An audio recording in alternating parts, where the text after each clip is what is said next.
John, Undercounter icemakers seem simple until you install one. You can get the cube right, you can spec the shape, the storage, the finish, the production rate, but none of it matters if you miss the most boring part of the entire install, where the water goes.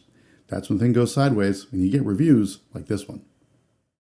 Yeah, so this is the part that nobody wants to deal with until it's too late, because when a customer tells you that their machine flooded or it backed up or it stopped draining, it's rarely ever going to be the machine's fault. In fact, it's probably the drain every time. And the truth is, you cannot rely on gravity to do this job for you.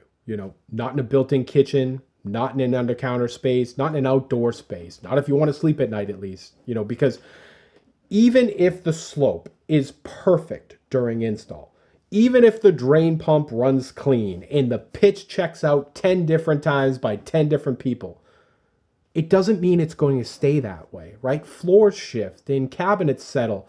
I've seen frost heaves that can change the slope by half an inch to an inch in a single season.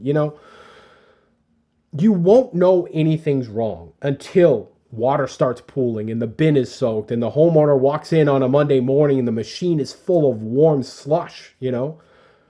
Look, drain pumps exist for a reason. They don't care what the slope is, today or tomorrow. They give you full control over direction and pressure and volume and even the distance it needs to travel. And when you're dealing with a machine that literally melts its own product 24 hours a day, that control cannot be optional. It must be required.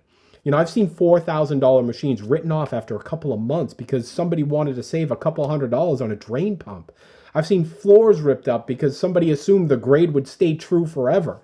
I've seen drain lines that work perfectly for years, and then all of a sudden, after the first hard winter, it knocks them completely out of the spec. So here's the rule for anybody watching this.